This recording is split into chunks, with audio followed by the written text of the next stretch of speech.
желілерде, қоғамда 42.500 теңгені алғандарға алғаны үшін қылмыстық тұрғыдан жазалайды екен деген әңгіме көп таралуда.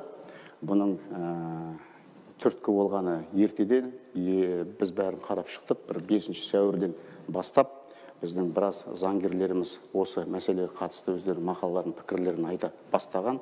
Оның ішінде бір ерекше тарап көрсеткен 5 сәуірдегі закон КЗ порталында орыс тілінде екі азамат, Данияр Нұрланұлы және Руслан Қожахмет есімді заңгер адвокаттар осы қылмыстық кодекстің алаяқтыққа қатысты баптарын талқылап, соны 42.500 теңге төлеміне қатыстырып жазған мақаласы болған.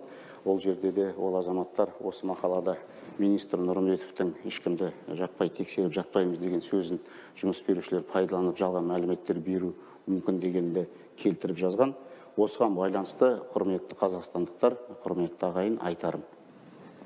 Бірде-бір адам 42.500 теңгені алғаны үшін, тіпті жіберген қатесі үшін қылмыстық жазаға тартылмайды.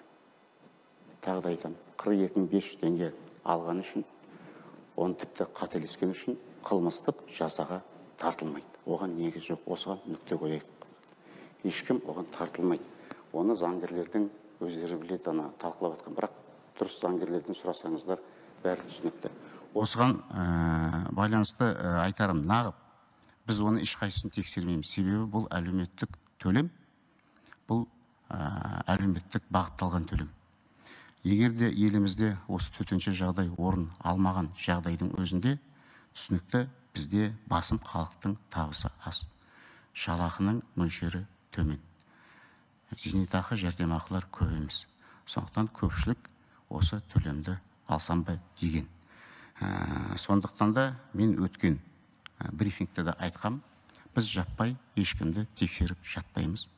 Мына жеке тұлғалар, жеке кәсіпкер, ИП дейміз, өз бетінше жұмыс істеп жүргендер, ресми болсын, бейресми болсын, біз ешкімді үйлерді аралап тексеріп жатпаймыз.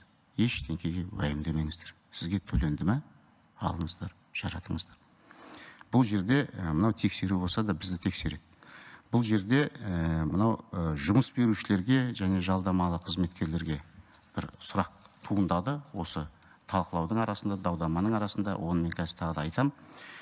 Мен сіздердің назарларыңызға осы төлемді барлығына төлей салмайды дегенге айтқым келеді.